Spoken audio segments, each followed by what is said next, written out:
E toda essa situação, amigo torcedor Cruz Maltino, ela vem trazendo um sentimento ruim dentro do Vasco. Por quê?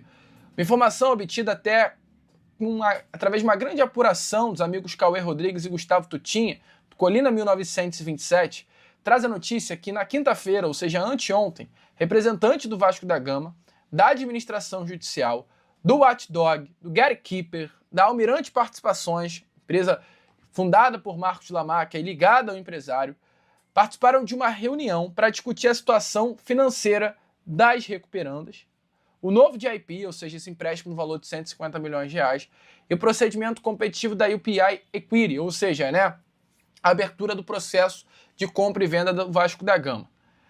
Nessa reunião, representantes de Marcos Lamáquia que estiveram presentes, eles simplesmente se comprometeram a antecipar os recursos correspondentes às obrigações da recuperação judicial prevista para os próximos 2 anos. O Vasco tem uma obrigação mensal de pagar os seus credores. Os representantes Marcos Lamáquia na reunião com a administração judicial, com o Watchdog, com o representante do Vasco, os representantes do Marcos Lamáquia viraram e falaram: eu me comprometo, representando o Marcos, a pagar de forma antecipada o valor da recuperação judicial de 2 anos. Gente, uma notícia espetacular. As garantias financeiras foram apresentadas. Na prática, né, o compromisso permite antecipar aos credores os valores referentes às parcelas da recuperação que venceriam nesse período, o que reduz muito a pressão do Vasco no mercado e a incerteza sobre o pagamento das obrigações que o Vasco tem com esses credores. E esse compromisso seria também um dos pontos que o próprio Vasco da Gama e os demais envolvidos pretendiam apresentar à juíza, que rejeitou esse empréstimo. No caso de juíza, não tem problema não, aqui a gente trabalha sério. A gente está colocando à disposição até para antecipar os valores da recuperação judicial. Libera o empréstimo, vamos abrir logo esse processo competitivo para fechar a venda. Então, amigo, toda essa postura da juíza Simone Chevran, ela causou uma estranheza grande, tanto ao Vasco quanto também ao próprio Marcos Lamáquia. Algo que causou estranheza, tá? Estranheza não apenas ao lado do Vasco, ao do investidor, mas também ao lado do Watchdog, do Gatekeeper, que foram 2 profissionais contratados pela própria justiça para estarem de olho no Vasco. Resumo, ninguém está entendendo a postura da juíza em rejeitar o empréstimo e não estar abrindo esse processo de compra e venda do Vasco. Tá todo mundo achando muito estranho a postura da juíza nessa situação. É tenso, amigo. É difícil, cara. É aquilo, é contra tudo e contra todos. É contra o judiciário, é contra os rivais, é contra a arbitragem. É difícil torcer para o clube de regatas Vasco da Gama. Mas o Marcos, ele quer salvar o Vasco. E para salvar o Vasco, até colocar dinheiro pra caramba na mesa. Antecipar 2 anos da recuperação judicial, ele está disposto.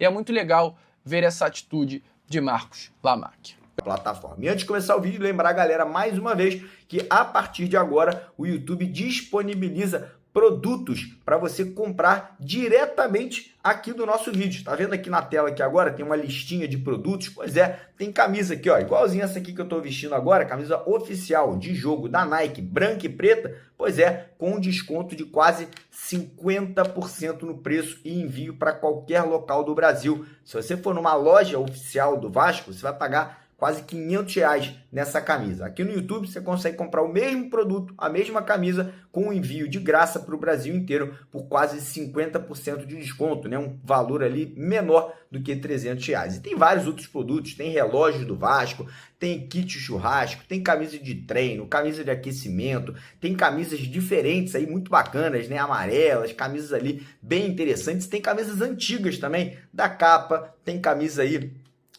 da VG, né, que é a marca oficial do Vasco. Tem muita coisa bacana. Clica aqui nessa lista aqui que você vai dar uma olhada. Tem boné, chapéu, enfim, tem uma lista muito legal de produtos para você dar uma olhada, beleza? E agora eu vou trazer para vocês aqui todas as atualizações de mercado, né? Todos os jogadores que estão negociando nesse momento com o Vasco da Gama, né? Lembrando que tem um jogador que está muito próximo de fechar, né? Um atacante. Então a gente vai falar para vocês aqui quem é esse jogador e vamos falar também sobre outras posições: zaga, meio de campo, atacante de beirada, né? Atacante de lado de campo. Então deixa aquele like aí enquanto você está atualizando aqui as informações. Vamos lá. Situação do atacante John Mercado, né? O Vasco formalizou a proposta de 52 milhões de reais pela vinda do jogador, né? O Vasco iria comprar 50% do passe do atleta. O jogador aceitou a proposta vascaína, mas a equipe dele, né, o Spartak Praga, lá da República Tcheca, segue buscando um aumento nessa proposta. O Vasco já avisou que não vai aumentar os valores, né? Que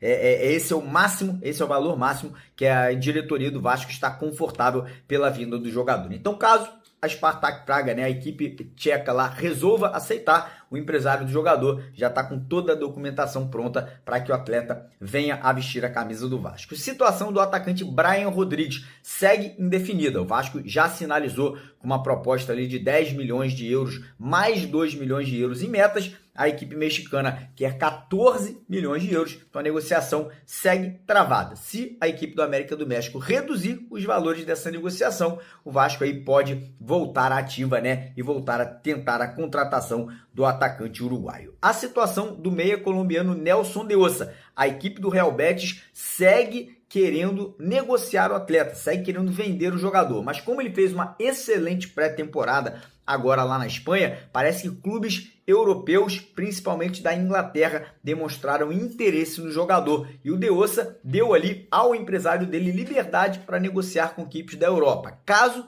não feche com nenhuma equipe europeia agora durante esse final de agosto e começo de setembro, o jogador pode voltar a negociar com o Vasco da Gama. O atacante colombiano John Yeboah, parece que a negociação travou, né? A proposta feita pelo Vasco não agradou a equipe dele e parece que o nome de John Yeboah, pelo menos por agora, não será negociado com o Vasco da Gama. Chegando agora para o setor defensivo, o Vasco, como vocês sabem, tinha um plano A, que era o zagueiro Diego Carlos, jogador do Fenerbahçe, porém ele está muito próximo de fechar um empréstimo para a equipe do Parma, da Itália. O Vasco deixou claro que se ele romper o contrato dele, né, fizer ali um rompimento amigável de contrato com o Fenerbahçe, o Vasco estaria disposto a contratá-lo ali num contrato de 2 anos e 6 meses, mas o Vasco já tem um plano B e um plano C. O plano B é o Adrielson, ex-jogador do Botafogo, e o plano C, que hoje é o jogador mais próximo do Vasco no momento para o setor defensivo, que é o zagueiro brasileiro Arthur Chaves, jogador do Hoffenheim, lá da Alemanha, né? O Vasco intensificou as negociações com o empresário do Arthur Chaves aí nas últimas 48 horas e parece que pode se tornar aí, né, esse jogador para o sistema defensivo que o Vasco busca ali para o lado direito da zaga. Chegando agora para o setor ofensivo, vamos falar um pouquinho sobre o atacante Bruno Duarte, né? Esse é o jogador hoje mais próximo do Vasco, né? O Vasco aí fez uma proposta de 2 milhões de euros pela compra do atleta junto à equipe do Estrela Vermelha lá da Sérvia. A equipe aceitou a proposta vascaína e o que falta agora? Falta ali trâmites burocráticos, né, cara? Parece que o jogador, né, gostou da proposta vascaína, né? Um contrato de 3 anos de duração, um salário que deve chegar ali próximo a 600 mil reais por mês. E aí, né, falta agora entender se essa negociação pode ser concretizada ainda esse final de semana, né? Lembrando que é um jogador que tem 30 anos de idade, que vive um bom momento na carreira e poderia chegar, né, para solucionar esse problema de gols que o Vasco vem sofrendo aí na temporada de 2026. E agora falar sobre o último atleta que o Vasco segue negociando,